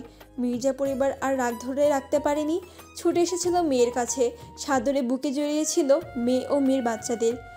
মৈত্রী সেবা দ্বিতীয়বারের মতো পা রেখেছিল নীরবদের বাড়ি। প্রথমবার ভাইয়ের বিয়ের দিন, এরপর আর যাওয়া হয়নি। মাহি, ঝর্ণা ও শতকের সাথে বাচ্চা দেখতে গিয়েছিল। বাচ্চা দুটোকে কোলে নিয়ে বেশ কতক্ষণ আদরও করে। এরপর হঠাৎ কেঁদে কথার এক হাত ধরে আবদার করে, আল্লাহ তোমায় একসাথে দুটো বাচ্চা দিল, অথচ আমি হতভাগী। কথাপু একটা বাচ্চা আমায় দেবে, খুব ভালোবাসবো, সত্যি বলছি। নীরব ভাইয়া কথা অবাক হয়েছিল। তার মাতৃমন কেঁপে ওঠে। একটু ভয়ে মৈত্রীর থেকে এক প্রকার বাচ্চাটি কেড়েই নেয়। নীরব এগিয়ে আসে কথার কাণ্ডে। শতক ধমক দেয় মৈত্রীকে। মাহিত ক্রন্দনরত বোনকে আগলে নেয়। মৈত্রী ভাইকে জড়িয়ে কাঁদতে থাকে। ঝর্ণা নিশ্চুপ দাঁড়িয়ে মেহেদিকে কোলে নিয়ে। নীরব মৈত্রীকে বলে, কথার আচরণে কষ্ট পাইও না, মায়ের মন তো। কোনো মা বাবা কি তার দুধের বাচ্চাকে অন্যকে দিবার পারে? পারলে পারবে কোনো নিষ্ঠুর মা বাবা। আমরা পারবো না। আমার কথায় কষ্ট পাইও না, আল্লাহ শীঘ্রই তোমার কোলেও বাচ্চা দিব। মৈত্রী ভাইয়ের বুক থেকে মাথা তুলে পুনরায় করুণ সুরে বলে, নীরব ভাই, আপনাদের তো দুইটা বাবু, আমার একটা। আর বলতে পারে না। শতক বুঝ হওয়ার পর এই প্রথমবারের মতো মৈত্রীর গালে হাত তোলে, কষে এক থাপ্পড় লাগায়। মৈত্রী অবাক হয় কঠোর শতককে দেখে। শতক তার চাহনি উপেক্ষা করে হাত ধরে টানতে টানতে বাহিরে নিয়ে আসে। তৎক্ষণাৎ বাড়ি এসে রুমে ঢুকে দরজা বন্ধ করে মৈত্রীকে বুকে জড়িয়ে নীরবে অশ্রু বিসর্জন করে। মৈত্রী ও শতক ভাই বলে হাওমাও করে কাঁদতে থাকে। এরপর শতক বাচ্চা দত্তক নেওয়ার সিদ্ধান্ত নেয়। খোঁজ লাগায়, কিন্তু এটা গ্রাম, কেউ কি নিজের বাচ্চাকে দত্তক দিতে চায়? শত কষ্টের মাঝেও বাচ্চাকে বুকে জড়িয়ে রাখা মা বাবা কিভাবে দেবে নিজের বাচ্চাকে? পায়নি কোনো বাচ্চা। এরপর মৈত্রী স্বাভাবিক হয়ে যায়, আর পাগলামি করে না, চুপচাপ থাকতো, কাঁদতো না, স্বাভাবিকভাবেই চলতে থাকে। তবে গভীর রজনীতে শতকের বুকে লেপ্টে অশ্রু বিসর্জন দিতে অনর্গল। শতক থামাতো না, বুকের সাথে শক্ত করে চেপে ধরে মাথায় হাত বুলিয়ে আদর করে নিজেও কেঁদে দিত। মৈত্রী শতকের কান্না দেখে চুপ করে যেত, কাঁদতো না। এভাবেই চলতে থাকে। যদি সন্তান সম্ভাবনা হয়, মৈত্রী কাঁদতো না, মেনে নিয়েছিল নিজেকে। জ্যোতির খুশি দেখে খুব খুশি হতো, বুকটা হু হু করতো, তবে নিজেকে সামলে নিত। যদি এক ফুটফুটে কন্যা সন্তানের জন্ম দেয়, মৈত্রী সব থেকে বেশি খুশি হয়। বাচ্চাকে কোলে নিয়ে নিজেই নাম রাখে আলো। আলোকে সে চোখে হারাতো, সুযোগ পেলেই কোলে নিয়ে বুকের সাথে জড়িয়ে রাখতো। বেশিরভাগ সময় আলোকে নিয়েই থাকতো। মৈত্রীকে দেখে শতকের চোখ ভরে উঠত, ভিতর থেকে যন্ত্রণাময় দীর্ঘশ্বাস বেরিয়ে আসতো, বুকটা জ্বলে পড়ে উঠত। আলোর বছর পড়তেই মৈত্রী বুঝতে পারে সে সন্তান সম্ভাবনা। প্রথমে বিশ্বাস হয় না, অনেকবার পরীক্ষা করার পরে বিশ্বাস হয়। খুশিতে চোখ ছাপিয়ে সুখের অশ্রুজল গড়িয়ে পড়ে। মোনাজাতে কেঁদে পরম করুণাময় মহান আল্লাহ তাআলার আনহুর শকর আদায় করে শতক মৈত্রী। আলহামদুলিল্লাহ। একে অপরকে জড়িয়ে কাঁদতে কাঁদতে নিজেদের আনন্দ অনুভব করতে থাকে। তাদের পরিবারের সুখ পাখিটা যেন ফিরে আসে, সবাই খুশি হয়। মতিউর রহমান 3টা ছাগল সৎকা করে। মৈত্রী এবার প্রেগন্যান্সি পিরিয়ডে বেশ সতর্ক থাকে। শতকের সব কথা অক্ষরে অক্ষরে পালন করে। বড়দের কথা শোনা চলে, রান্নাঘর থেকে বিদায় নেয়। বেশিরভাগ সময় শুয়েই বসেই কাটাতো। বিকেলে মতিউর রহমান নিয়ে হাঁটতে বের হতো। 7 মাসের পর মৈত্রী দরকার ছাড়া ঘর থেকেই বের হতো না। শতক মৈত্রীর যত্নে কোনো কমতি রাখেনি। স্কুল ব্যাচ শেষে বাড়ি ফিরে মৈত্রীর সাথে সময় কাটাতো। পেটে কান পেঁচিয়ে বাচ্চাদের সাথে কথা বলতো। প্রতি ওয়াক্তে নামাজ আদায় করে দোয়া দরুদ পাঠ করে মৈত্রীর কপালে ফু দিত। অবশেষে সেই মাহিন্দ্রক্ষণ আসে। দীর্ঘ 10 মাস 5 দিন নিজের গর্ভে বাচ্চাকে ধারণ করে অসহনীয় প্রসব বেদনায় জর্জরিত হয়ে মতিউর রহমানের কোলে জান্নাত আসে। একটা কন্যা সন্তান ভূমিষ্ঠ হয়। আমাদের ইসলাম ধর্মে যে দম্পতির ঘরে একটা কন্যা সন্তান জন্ম নেয়, আল্লাহ তাআলা তার জন্য পরপারের জন্য একটি জান্নাতের দরজা খুলে দেয়। শতক বাচ্চাটিকে প্রথমে তার তৃষ্ণার্ত হৃদয় যেন বারিধারা বইতে থাকে। হাহাকারে ভরপুর বুকে শীতলতা ছুঁয়ে যায়। রিক্ত তনুমন ভরপুর হয়ে যায় শীতল আবেশে। মেয়েকে কোলে নিয়ে শতক কাঁদে না। ছোট প্রাণীটিকে 2 হাতে আগলে ধরে কপালে চুমু দিয়ে বুকে জড়িয়ে নেয়। নাম রাখে তার ছোট্ট মেয়ের শেহনাজ। খাচ্ছে? শতকের কথায় ভাবনাচ্ছিত ঘটে মৈত্রীর। আঁচল দিয়ে চোখের পানি মুছে নেয়, মাথা নাড়িয়ে বোঝায় খাচ্ছে। শতক বিছানায় বসে বৃদ্ধাঙ্গুল দিয়ে মৈত্রীর কপালে লেগে থাকা জল মুছে বলে, আমার মেয়েটা আমার মতো হয়েছে, আমার গুণ পাবে হয়তো, তবে তোর একটা গুণ পেয়েছে, 16 আনা কাদার গুণ। মৈত্রী হেসে শতকের মাথায় ঝাঁকড়া চুল মুঠোয় পুড়ে নেয়। ছাড়, লাগছে তো, টাক বানিয়ে দিবি নাকি? মৈত্রী ছেড়ে দিয়ে বলে, মাস্টার মশাই, বুড়ো হয়ে যাচ্ছ, চুল পেকে সাদা হয়ে গেছে অনেকগুলো। শতক চুলে আঙ্গুল চালিয়ে ঠিক করতে করতে জবাব দেয়, তো হব না, 37 চলছে আমার। খুশবু ভাইয়েরটা কিন্তু পাকেনি। তোর ভাই দেখ গিয়ে কালার করে হয়তো। আর তাছাড়াও ঝর্ণা মেয়েটা ভদ্র, তোর মতো জামাইয়ের ঘাড়ে উঠে নাচে না। মৈত্রী চোখ রাঙায়। শতক হেসে তার গাল টিপে বুকের দিকে চায়। মেয়েটা চুকচুক করে শব্দ করে খাচ্ছে আর পিটপিট করে তার দিকে চেয়ে আছে। শতক হেসে ঝুঁকে মেয়ের গালে কয়েকটা চুমু খেলো।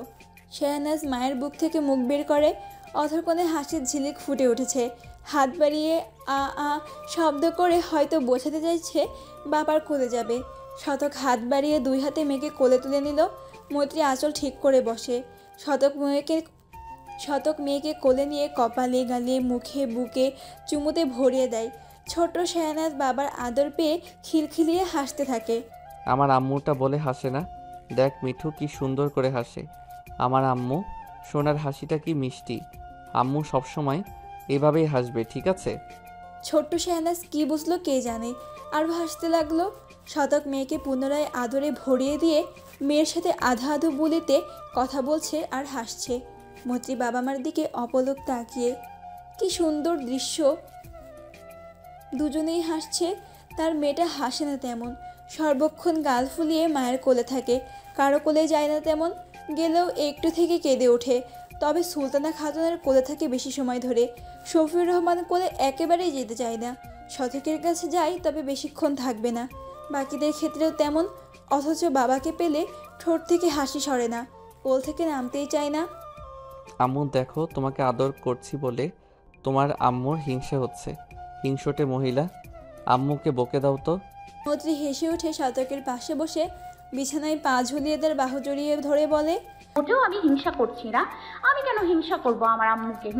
আমার আম্মুর আদর আমার আম্মু পাবে, আর আম্মুর আদর তার আম্মুই পাবে। কি আম্মু আম্মু করছিস কিছুই বুঝিনি। বুঝতে হবে না। শতক মেয়ের ছোট্ট গালে আদর করে চুমু দিয়ে মৈত্রীর গালেও চুমু খেলো। মৈত্রী মুচকি হেসে তা দেখে ছোট্ট শাহনাজ আ করে। শতক মেয়ের ছোট্ট ঠোঁটে চুমু খায়। শাহনাজ তার বাবার চুল ছোট ছোট আঙ্গুল দিয়ে টেনে ধরে। শতক হেসে বলে, মিঠু দেখ, আমার আম্মু তোর দুষ্টুমি দেখে দুষ্টুমি করছে, আমার সোনা আম্মুটা। মৈত্রী হেসে শতকের চুল জোরে টেনে ধরে বলে, আম্মু ওভাবে না, এভাবে ধরো শক্ত করে। শাহনাজ হেসে আয় আয় বলতে শতকের চুল ছেড়ে মায়ের দিকে হাত বাড়ায়। মৈত্রী তাকে নিয়ে বুকের সাথে জড়িয়ে ধরে মাথায় চুমু দিয়ে বলে, কলিজা আমার, তুমি। শতক মৈত্রীর কাঁধে হাত রেখে বলে, আর আমি কি? তুমি আমার কলিজার কলিজা, বুঝলে মাস্টার? বুঝতে পেরেছি। আম্মুটা চুপ করে গেল। ঘুমাবে হয়তো, সেই সকালে উঠেছে, এখন পর্যন্ত ঘুমায়নি। আমার কোলে দিয়ে আমি ঘুম পাড়াই। মৈত্রী দিলে শতক মেয়েকে বুকে আগলে নিয়ে হালকা ঢুলিয়ে ঢুলিয়ে ঘুম পড়ায়। মেয়ে ঘুমিয়ে পড়লে শুয়ে দেয় না, কোলেই সযত্নে আগলে রাখে। মৈত্রী চুপটি করে দেখছে।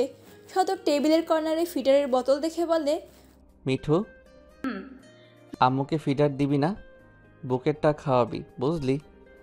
আসলে মেয়ে কাঁদে দেখে মা বলেছিল তোলা দিতে। 6 মাস তো হয়েছে, পেটে হয়তো খিদে থাকে তাই। মেয়ে মুখেই তুললো না। ও আর দিবি না, পর্যাপ্ত দুধ পাচ্ছে সে। মৈত্রী মাথা নাড়ায়। কিছু পল পর শতক বলে, হাজারের সাথে কি হয়েছে? মৈত্রী স্টান হয়ে বসে, ও নালিশ দেওয়া হয়ে গেছে? হ্যাঁ, ভালো, তাহলে শুনে কি করবে? শুনেই তো এসেছো। শতক ভ্রু কুচকে গম্ভীর মুখে বলে, এক থাপ্পড় দেব। ছোট নস তুই। ও কিছু বলেনি আমাকে, এখন তুই ভালোই ভালোই বল।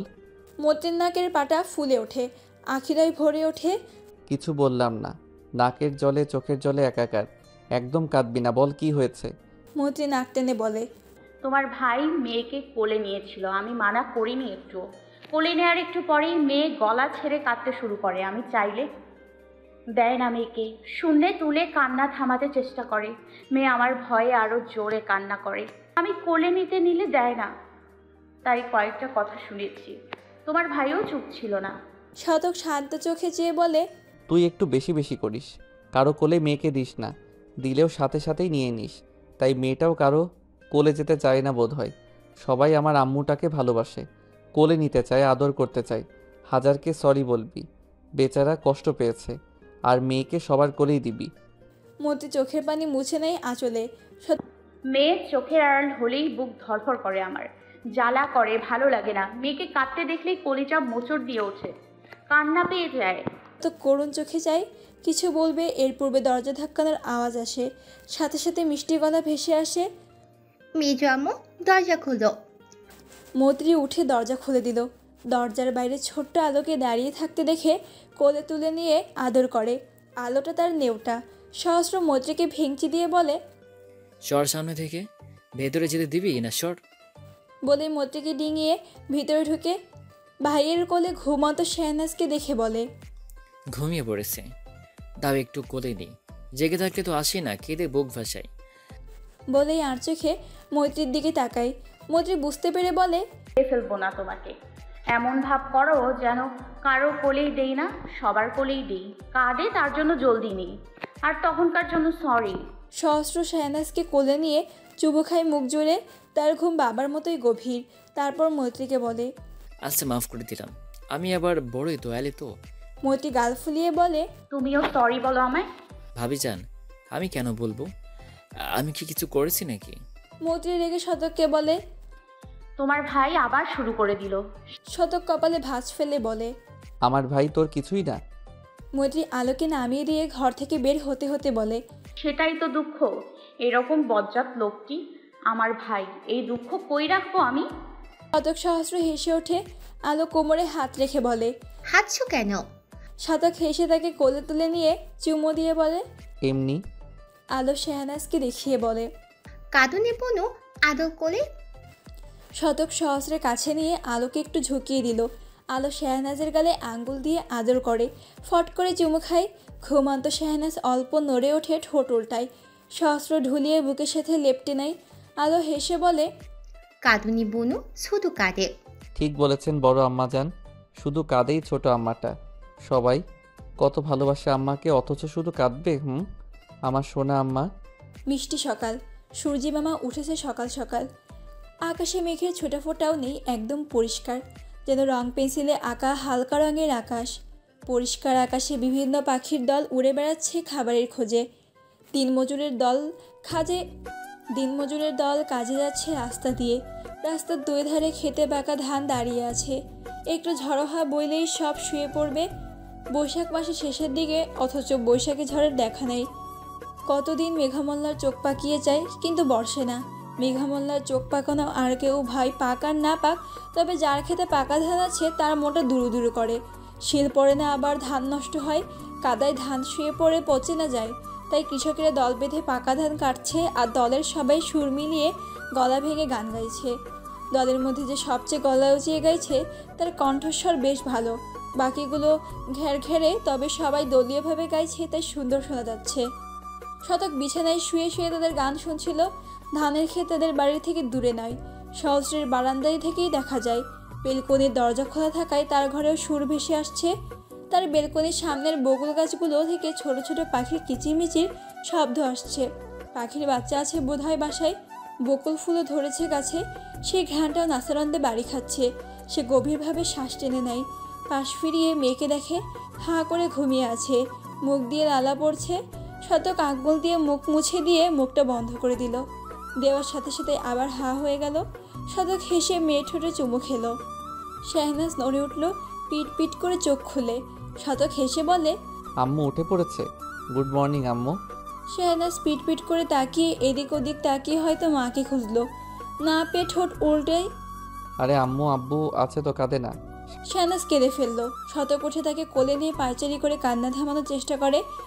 মৈত্রী রান্নাঘরে রান্না করছে, সাথে রানু খালা। ড্রয়িং রুমে শফিউর রহমান, সুলতানা ও সহস্র বসে আছে, সাথে মেহেদি সকালে এসেছে। মৈত্রী 4টা কাপে চা ঢেলে নিল। ট্রেতে রেখে কিচেনের কেবিনেট থেকে ট্রেসের প্যাকেট নিল, সাথে কেকের প্যাকেট নিয়ে ট্রেটা নিয়ে ড্রয়িং রুমের টি টেবিলে রেখে মেহেদিকে বলে, জামাই বাবাজি সকাল সকাল এ বাড়ি? সহস্র মেহেদির গালে আলতো চাপ দিয়ে বলে, তুই তোর মাথা খারাপ?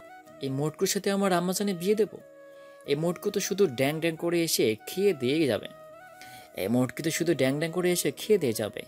অথচ তার থেকে কেঁদে কেটেও কিছু পাওয়া যাবে না। আমাদের নাজ আম্মার বিয়ে তার সাথেই দেব, যে বাড়ি আসতে এত এত সদাই আনবে। এই মোটকুর সাথে না। মেহেদি রেখে সহস্রের হাতে কামড় দেয়।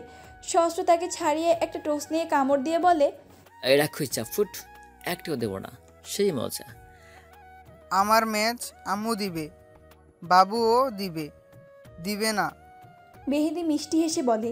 সুলতানা তার গাল টেনে কোলে বসায়। মৈত্রী একটা স্লাইড কেক দিয়ে বলে, ফুল নেই তোর? মেহেদি গপ করে হাতে নিয়ে খপ করে মুখে পড়ে বলে, আজ ছুটি। কিসের? সহস্র বলে, আজ শ্রমিক দিবস। তো শ্রমিকদের ছুটি হবে, তোমরা কি শ্রমিক নাকি? শফিউর রহমান হেসে বলে। মিঠু, কোথায় লজিক আছে? সুলতানা বলে, লজিক না, কমন সেন্সের অভাব আছে। মৈত্রীর মুখটা চুপসে যায়।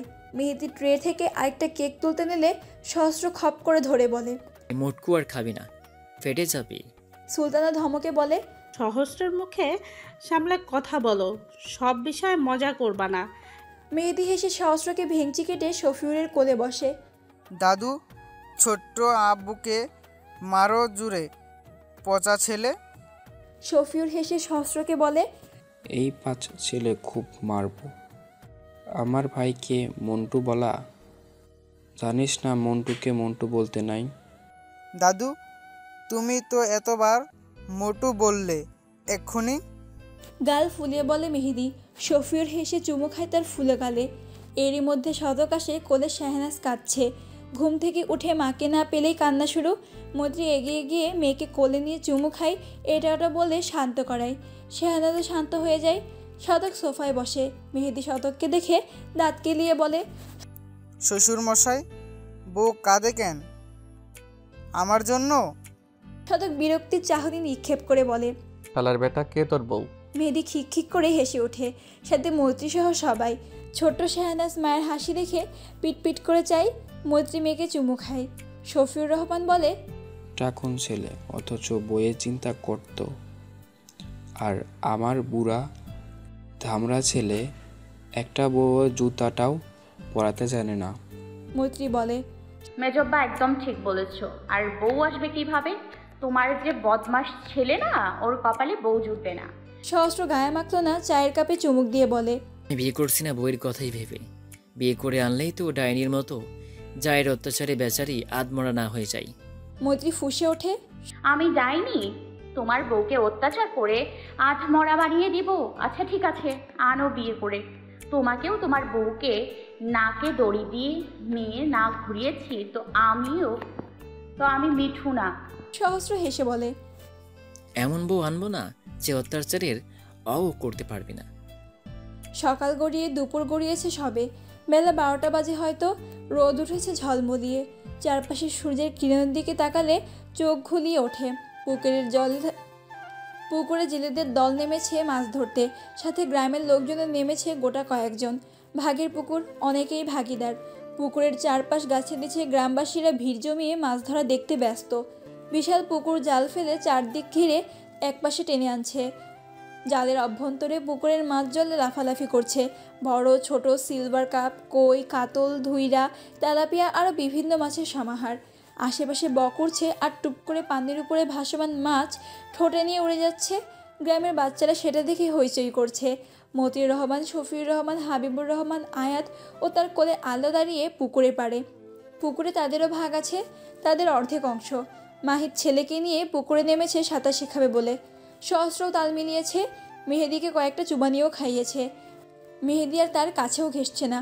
মেহেদি আনন্দে আত্মহারা হয়ে বাবার পিঠে চড়ে সাঁতরে বেড়াচ্ছে। আলো ভাই বলো আব্বু বলে ডাকছে আর খিলখিলিয়ে হাসছে। শফিউর রহমান আয়াতের কোল থেকে আলোকে নিয়ে বলে, আলো সাঁতার শিখবে, নামবে পুকুরে? না না, ভূত আছে। তাই কে বলছে? বাবা।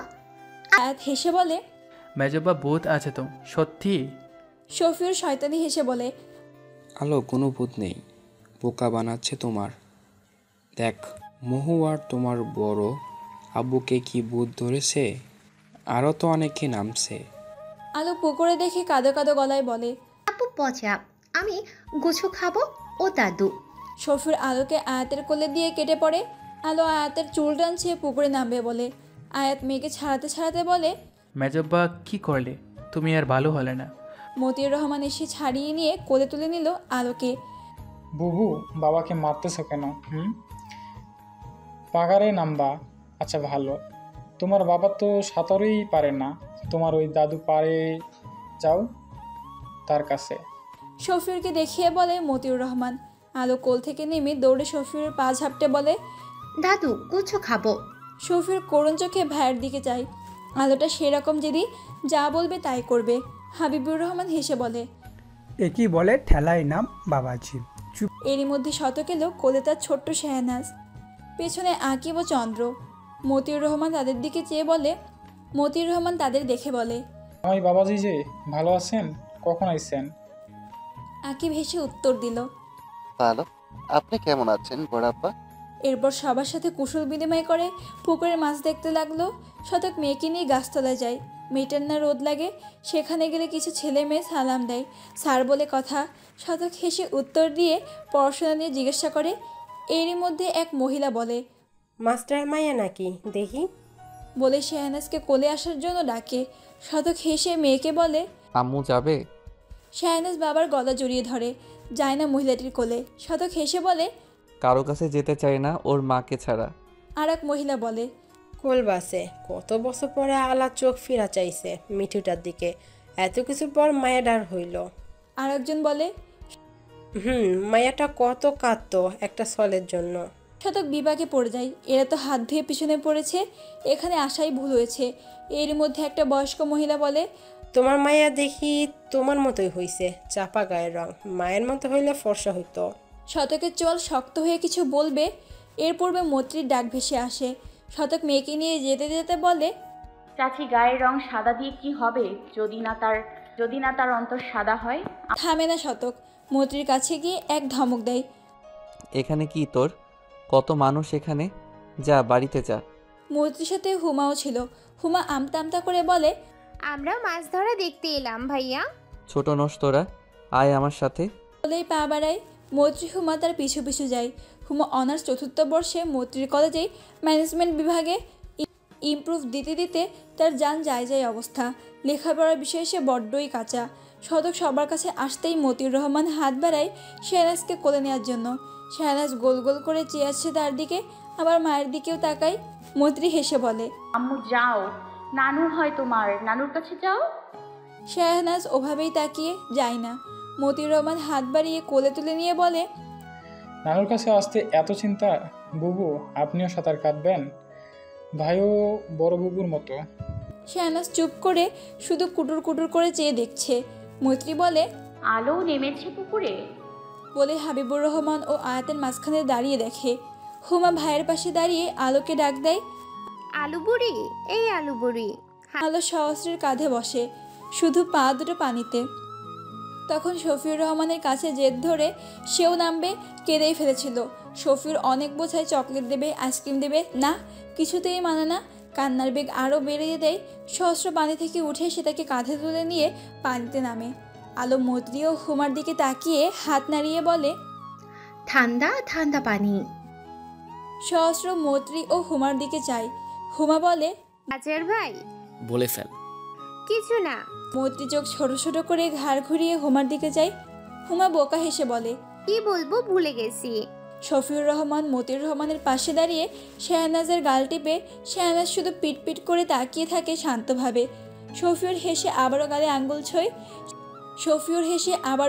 আঙ্গুল ছই। সাথে সাথে ছোট্ট শেহনাজ ঠোঁট উল্টিয়ে জোরে কেঁদে ওঠে। মতিউর রহমান তাকে ভোলানোর চেষ্টা করে।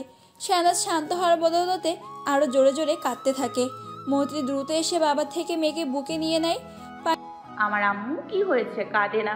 আছি তো আম্মু, দেখো কত মাছ, ওই দেখো আপু, ভাই, মামা।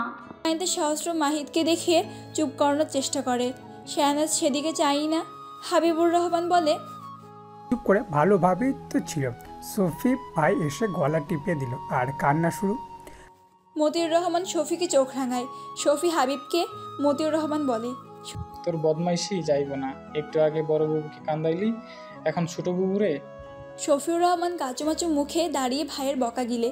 এবার তো সে দুষ্টুমি করেনি, নাতনিকে একটু আদর করছিল। অথচ সালাম নাতনি, বুঝলে তো। বেশ কিছু সময় পরে জেলের দল জাল টেনে পাড়ে আনে। বড় বড় মাছ বাছাই করে পাতিলে রাখে আর ছোটগুলো ছেড়ে দেয়। ছোট মাছ ও পুঁটি মাছ রাখে। সব বাছাইয়ের পর মাছ ভাগ করে দেয় পুকুরের ভাগিদারদের। মতিউর রহমানদের ভাগের মাছ নিয়ে তারা বাড়ি ফিরে। সহস্র, মাহিদ ও মেহেদি, মৈত্রী, হুমা আগেই বাড়ি ফিরে। মাছের বালতি হাতে নিয়ে মতিউর রহমান বাড়ির ভিতরে ঢুকে উঠোনে মোহনা ও শাহিনুরকে দেখে খুশি হয় বেশ। শুধু মোহনা, শাহিনুরই, আর কেউ আসেনি। নূর আপা, মোহনা, ভালো আছিস সবাই? বাড়ির সবাই বাচ্চারা কেমন আছে? তোরা কখন আইলি? শাহিনুর পানের পিক উঠোনে ফেলে বলে, ভালোই আছি, একটু আগে আইছি মোহনার আমি, শবনম আর জামাইয়ের সাথে। তুই ভালো আছিস? মতিউর মাথা নাড়ে। শাহিনুর মোহনার মধ্যে দাঁড়িয়ে মোহনার মাথায় হাত বুলিয়ে বলে, মোহনা তুই দেখি বুড়ি হয়ে গেলি। মোহনা হেসে বলে, বুড়ি হব না? বয়স কত হলো? তোমার মতো জোয়ান থাকবো নাকি? ভাই তোমাকে কিন্তু এখনো আগের মতোই লাগে, আরেকটা বিয়ে করানো যাবে। খাদিজার দিকে তাকিয়ে বলল মোহনা।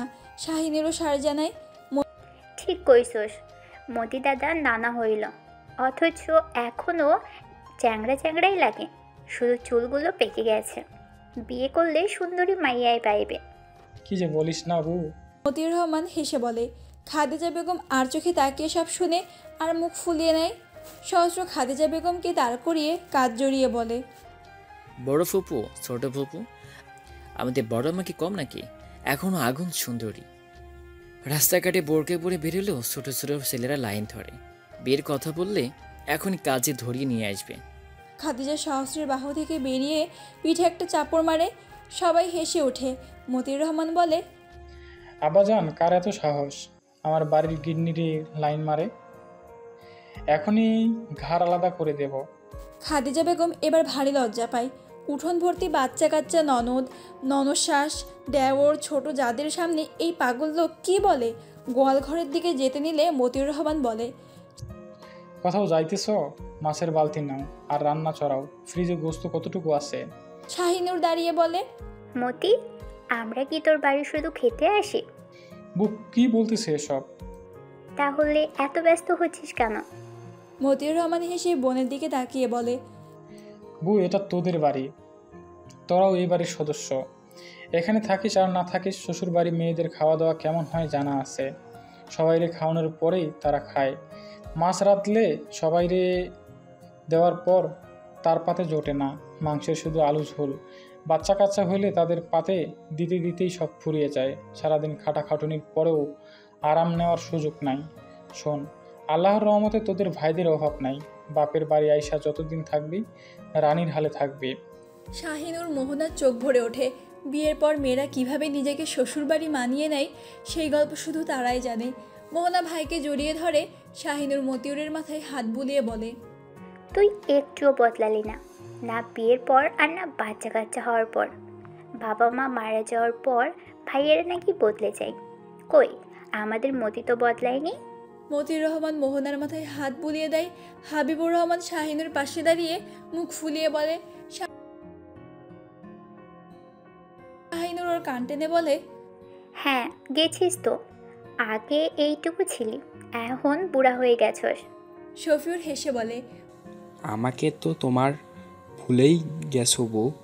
মোহনা এগিয়ে গিয়ে শফিউরের চুলে মুঠি ধরে বলে, বদমাইশ, তোকে তোকে কে ভুলবে? শয়তানের নানা তুই। শতক মৈত্রীসহ সবাই উঠোনে দাঁড়িয়ে ভাই বোনের মেলাবন্ধন দেখতে ব্যস্ত। শতক ঘুমন্ত মেয়েকে বুকে জড়িয়ে মৈত্রীর কানে কানে বলে, এখন বুঝতে পেরেছি কথায় কথায় চুল ধরার গুণ কার থেকে পেয়েছিস। মৈত্রী হেসে বলে, ফুফুর ভাস্তি দেখতে হবে না? সহস্র পাশ থেকে বলে, খুব দেখতে পারছি, তবে ফর ইওর কাইন্ড ইনফরমেশন তোকে বড় আব্বা কুড়িয়ে পেয়েছে। এতদিন লুকিয়ে রাখার জন্য দুঃখিত। শবনম সহস্রের কোমরে ধরে টেনে বলে, সহস্র শুধু মৈত্রীকে না, তোকেও কুড়িয়ে এনেছে। তোরা দুজনে একই পরিবারের। মাহিদ ছেলেকে পিঠে চড়িয়ে বলে, আপা বলিস না, বেচারা না কান্দা দেয় শোকে। এই তোরা কাঁদিস না, তোরা পর হইলেও আপন ভাই, বোনের মতোই ভালোবাসি। হুমা মাহিদের পাশে দাঁড়িয়ে সব শুনে বলে, ভাগ্যিস আমি আব্বা মার মেয়ে। মিঠুপু, হাজার ভাই, তোমাদের জন্য কষ্ট হচ্ছে। আয়াত পাশ থেকে হুমার মাথায় চাটি দিয়ে বলে, তোকে কুড়িয়ে পেয়েছি, নইলে দেখ আমার ভাই বোনদের মধ্যে সবাই যার যার অবস্থানে বেটার, আর তুই 4th ইয়ারে উঠো, ফার্স্ট ইয়ারের ইমপ্রুভ দিস। আরও চিল্লিয়ে মতিউর রহমানকে ডেকে বলে, আব্বা, এই সবগুলোরে নিয়ে সদরে যায় ডিএনএ টেস্ট করাই আনো তো। আমি শঙ্কায় আছি কে কে আমার ভাই বোন। আরুর চিল্লাইতে সবাই তার দিকে চায়। আয়াত আরুর মুখ চেপে ধরে। সুলতানা জিজ্ঞেস করে, কি হয়েছে? শবনম হেসে বলে, কিছু না মা। আয়েশা সিদ্দিকা মাছের বালতিতে উকি দিয়ে বলে, অনেক মাছ, তাড়াতাড়ি কুটতে হবে, নইলে নরম হয়ে যাবে। জ্যোতি, যাও দাঁড়িয়ে আসো ঘর থেকে। আনছি আম্মা। জ্যোতি আলোকে বিন্দুর কোলে দেয়। ঝর্ণা বলে, আমি আনছি পটি। ও শফিউর, হাবিবুর 3 ভাই বাজার করতে বেরিয়েছে। ঝর্ণা, জ্যোতি, আয়েশা, খাদিজা, মোহনা আর শাহিনুর ছোট ছোট পিড়ায় বসে মাছ কুটছে। 4টা কাতল, 6টা সিলভার কাপ, বেশ কিছু কই, তেলাপিয়া, শোল, ধুইরা মাছ, সাথে অনেকগুলো পুঁটি মাছ আছে 1 আঙ্গুল পরিমাণ দীর্ঘ। সবাই মাছ কুটছে বিভিন্ন আলাপে মজে। আকিব দোকান থেকে বড়দের জন্য বাদাম, ছোলা, কালাই সহ ছোটদের জন্য বিভিন্ন চিপস এনেছে। অবশ্যই মাহিদ ও সহস্রের চাপে পড়ে। এরকম কয়েকজন সাদাসাদি থাকলে পথে বসতে সময় লাগবে না। সবাই বারান্দায় বসে সেগুলো খাচ্ছে আর লুডো খেলছে।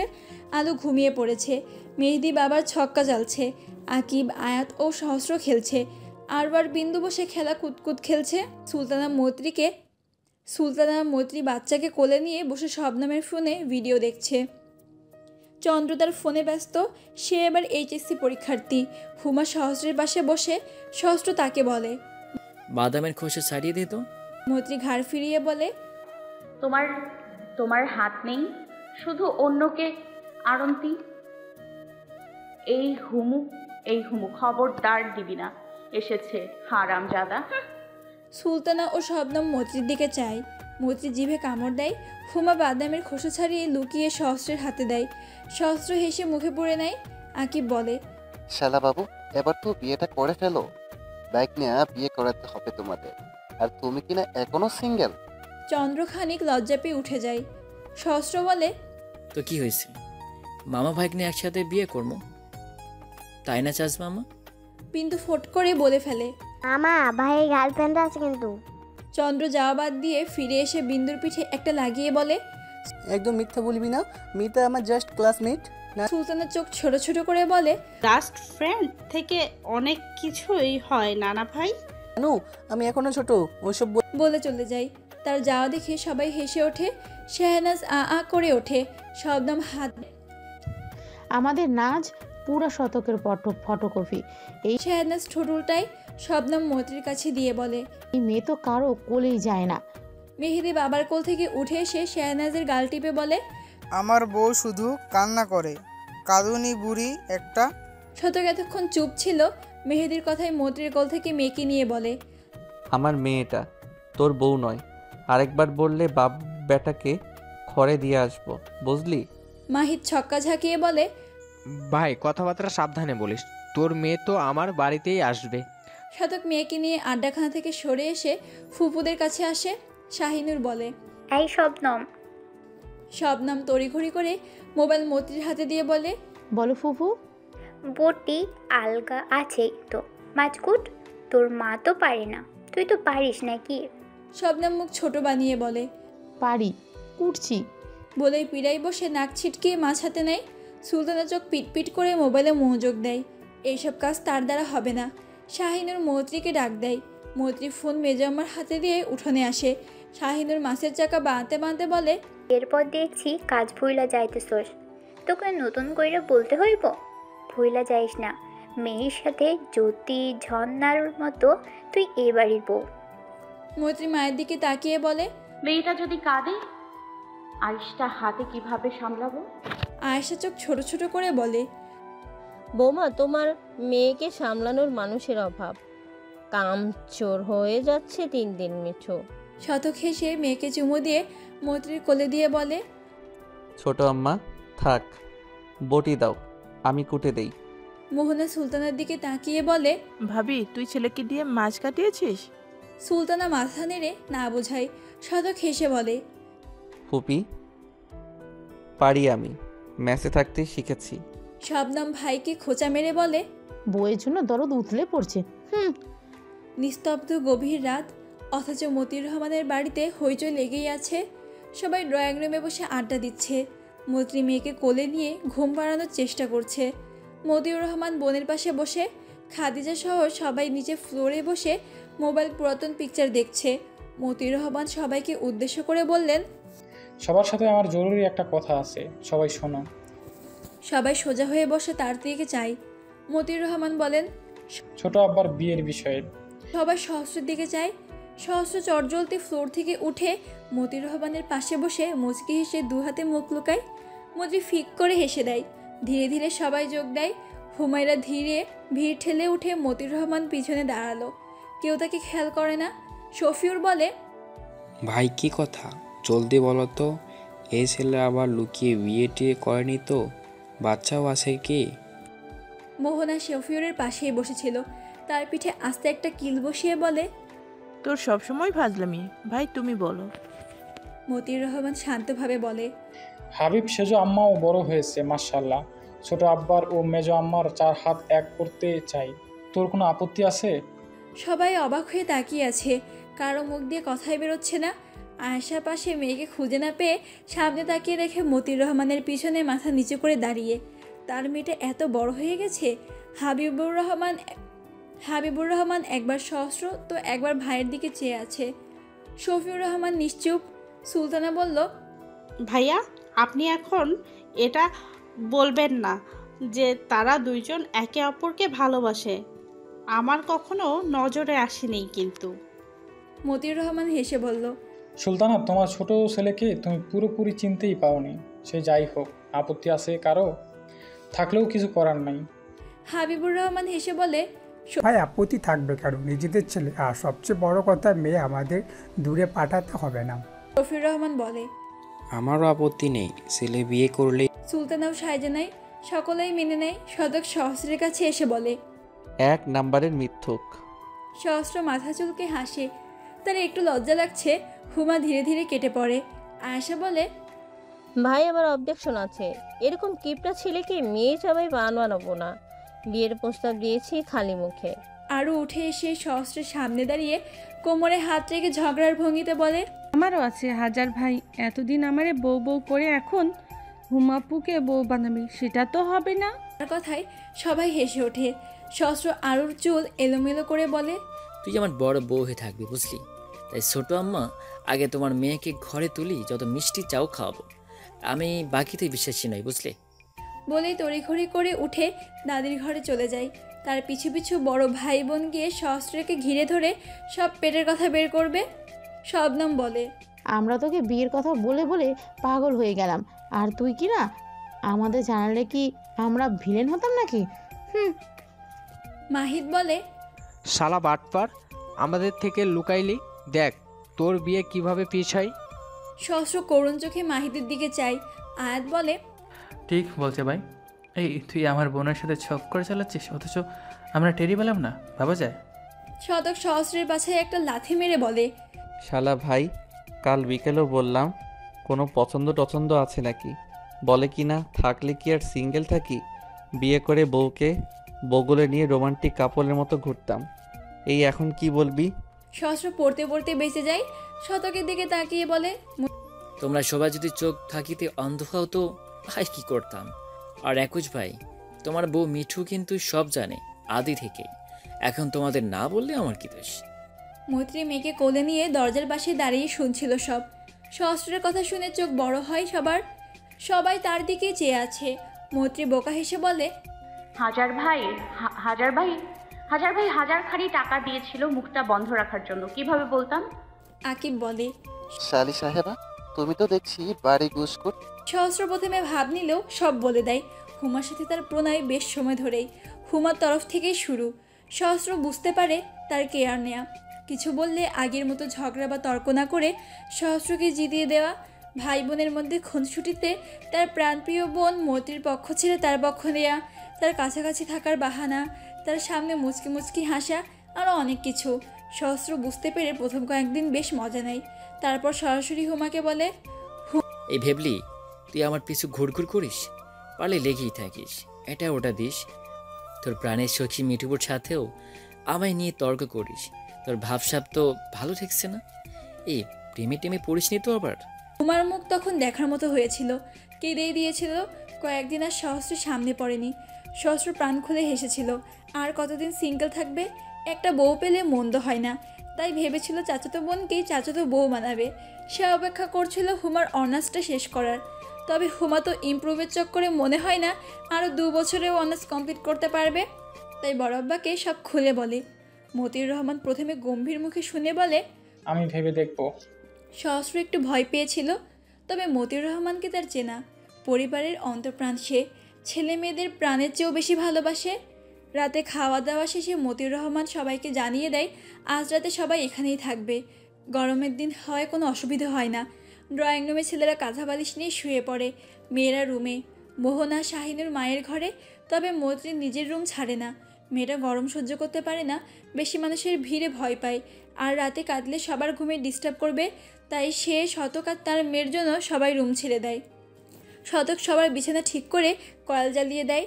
টেবিল ফ্যানও সেট করে দিয়ে রুমে এসে দেখে মৈত্রী শুয়ে মেয়েকে খাওয়াচ্ছে। সে ওয়াশরুমে হয়ে এলো, এসে গায়ে টি শার্ট খুলে। গরম পড়েছে বেশ। মেয়েকে মাঝখানে রেখে বালিশে মাথায় এলিয়ে কাত হয়ে মেয়ের দিকে চায়। মেয়ের গালে মুখে আদর করে মাথায় হাত বুলিয়ে দেয়। ঘুমের ঘোরেই চুকচুক করে শব্দ করে মাতৃদুগ্ধ পান করতে থাকে শেহনাজ। শতক মৈত্রীর দিকে চাই, মৈত্রী তার দিকে তাকিয়ে। শতক ভ্রু উঁচিয়ে ইশারা করে কি? মৈত্রী হেসে উঠে বলে, ভালোবাসি মাস্টার মশাই। শতক হাত বাড়িয়ে মৈত্রীর গালে রেখে বলে, আমিও ভালোবাসি আমার আম্মুকে, আমার মিঠুকে। এই উপরওয়ালার লাখো কোটি শুক্রিয়া এই মা মেয়েকে আমার জীবনের অবিচ্ছেদ্য অংশ বানানোর জন্য। মৈত্রীর গালে শতকের হাতে ঠোঁট চেপে চুমু খায়। শতক মাথায় গিয়ে চুমু খায় কপালে, গালে গাল ঘষে। মৈত্রী উফ বলে গুঙিয়ে ওঠে। শতক মুচকি হেসে সেতে আলতো ঠোঁট ছুঁয়ে দিয়ে রুক্ষ পুরুষালের শক্ত ওষ্ঠধর দিয়ে পুরু কোমল ওষ্ঠধর আঁকড়ে ধরে। উষ্ণ আবেশে মৈত্রী চোখ বুঝে নেয়। এক হাতে মেয়ের পিঠে রেখে অপর হাতে শতকের গাল আঁকড়ে ধরে। শতক ধীরে ধীরে বেপরোয়া হয়ে ওঠে। দুজনের নিঃশ্বাসের বেগ ভারী হয়ে এলেও ছাড়ে না। শতক যেন নেশায় মত্ত হয়। মৈত্রী ছটফট করতে থাকে, শতক ছাড়ে না। বেশ খানিকক্ষণ পর ছেড়ে দিল। দুজনের শ্বাসের বেগ বেড়ে আছে। একে অপরের উষ্ণ নিঃশ্বাস একে অপরের মুখে বাড়ি খাচ্ছে। শতক মেয়ের পাশে পাশ বালিশ রেখে মৈত্রীর ওপাশে যায়। মৈত্রী শতকের মনোভাব বুঝতে পেরে মেয়েকে বুক থেকে সরিয়ে ভালোভাবে শুয়ে দেয়। গায়ে কাঁথা টেনে বলে, লাইট অফ করে আসো। শতক কপালে ভাঁজ পড়ে। কেন? আম্মু জেগে গেলে ভয় পেতে পারে অন্ধকারে, লাইট জ্বালিয়ে রাখলে কি সমস্যা? মৈত্রী শতকের চোখে চায়। শতক ততক্ষণে সম্পূর্ণ ভার মৈত্রীর উপর ছেড়ে দিয়েছে। মৈত্রী মিনমিন করে বলে, অস্বস্তি হয়তো। শতক মৈত্রীর ঘাড়ে মুখ গুজে ছোট ছোট চুমুতে ভরিয়ে দিতে দিতে বলে, আশ্চর্য, অস্বস্তির কি আছে? আমি তো আর এক বাচ্চার মা হয়েও অস্বস্তির কথাটি মানাচ্ছে না। অসভ্য মাস্টার বলে শতকের গলায় দন্ত বসিয়ে দেয়। শতক এসবে শুয়ে গেছে। সে মুখ নামিয়ে মৈত্রীর বুকে গুজে গভীর শ্বাস টেনে স্পর্শকাতর জায়গায় জোরে কামড় বসিয়ে বলে, তোরই তো।